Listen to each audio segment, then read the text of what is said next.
ته دې خبرې چې چا څه چا ته وسپارلو ته دې خبرې چې چا څه چا ته وسپارلو حق خو زما و خو یو چا بل چا ته وسپارلو ته دې خبرې چې چا څه چا ته وسپارلو حق خو زما و خو یو چا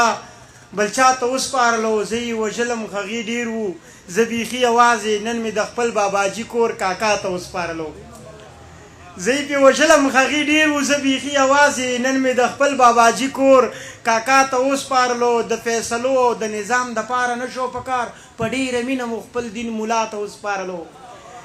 د فیصلو او د نظام دپاره نه شو په کار په ډېره مینه مو خپل دین ملا ته وسپارلو مونږ پې پوهه وو چې دا وړی به نه شي شړی مونږ بس دا منډول باچا ته وسپارلو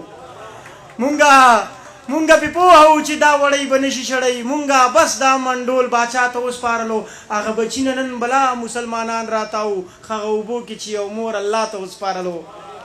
لیواله نور مونږ سره څه وو د ژوندون په وړاندې صرف یو ځان و دا مو هم اشنا ته وسپارلو له مودو نه مروره بس ته پرېږده زوروره له مودو نه مروره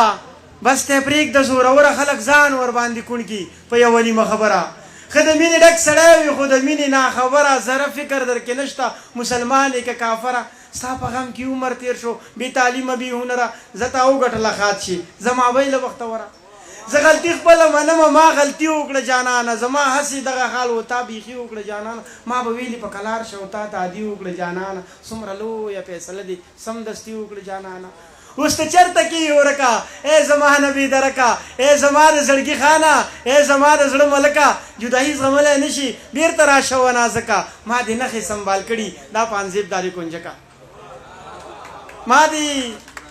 دې نښې سنبال کړي دا پانزیب دارې کونجکه زه چې زو دې نه ریبار له دې ګډو له کنډکه کډه کوډه دې رانغاړه د لیوال سره حق لکه مونږ نه پاتې د ریباره ستا خواري زما نینځکه چې سپوږمۍ ترې کډه وکړه مونږ په دې کلي کې څه کا چې سپوږمۍ ترې کډه وکړه مونږ په دې کلي کې څه کا قربان مو شم دغه د بل ملګري فرمایش به وکړم بلا لرې نه راغلی یم او دا راته خامخا ووایه نو مې چې ته بلا لرې نه راغلی نو زه هم بلا لرې نه راغلی یم خو زه بهرحال دغه فرمایش به د ملګرو پوره کوم الله دې وکړي چې پوره شي تا ته یاد شي تا به څه ویل غوږ مې ونیسه کیسې ته دا د دې ناستو ټولو ملګرو ځوانانو شاه زلمو ته ډالۍ که تاسو دغه نظم ته فکر وکړئ زه به ستاسو منندوی یم تا ته یاد شي تا به څه ویل غوږ مې ونیسه کیسې ته په سلام یم مورجانې ستا د دنګې حوصلې ته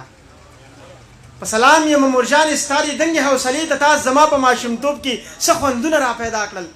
لږ صحت کې به دې ګوره ستوري څو ځایه جدا کړل دا چې ښکاري کل جهان کې دغه ستوري په اسمان کې دا چې مونږ ته په خندا دی یو دغه دی یو دا دی دا دوه ستوري چې ښکاري یو بیبي د یو بابا دی دا دوه ستوري چې ښکاري یو بیبي د یو بابا دی دا څلور چې په قطار دي دا څلور خواږه یاران دي دغه نور چې په قطار دي یو جنت دی نور ګلان دي دغه ګڼ ستوري چې ښکاري دا هماغه شهیدان دي په پردي جنګ کې مړه شوي پښتانه دي یتیمان دي دغه یو ستوری ولاړ دی د دنیا د تماشې ته غوږ مې ونیسه کیسې ته غوږ مې ونیسه کیسې ته وایي دغه دوه ستوري دغه یو ستوري ته ګوره دغه څه بلا اوتر دی دغه بل ستوري ته ګوره دا د چا نه مرور دی دغه بل ته دې ورپام دی دا د چا سترګې په لار دی دغه بل ستوري ته ګوره دا د چا په انتظار دی دغه نور دوه چې ځلیږي د یو بل سره خندېږي دې ته څه بلا سکون دی یو لیلا دی یو مجنون دی دغه نور دوه چې په ځان دي دا خو بالکل ستا په شان دي دا کمال د ذوالجلال دی دا خو خوبه خو لیوال دی د دې یو په مخ کې کوتي د دې یو په زنه خال دی د دې یو په تندي وګوره د سرو زرو ټیکې ته غوږ مې ونیسه کیسې ته د دې یو په تندي وګوره د سرو زرو ټیکې ته غوږ مې ونیسه کیسې ته یو څه دشه که نه زویه نازولی ستوری ته یې د سپوږمۍ سره په خوا کې دغه ښکلی ستوری ته یې دغه غلی چې اوده دی دغه غلی ستوری ته یې ویم چې ژوند ترېنه لوګی کمه لیواله یوې شپې ته غوږ مې ونیسه کیسې ته په سلام یم مورجانې ستا د دنګې حوصلې ته په سلام یم مورجانې ستا د دنګې حوصلې ته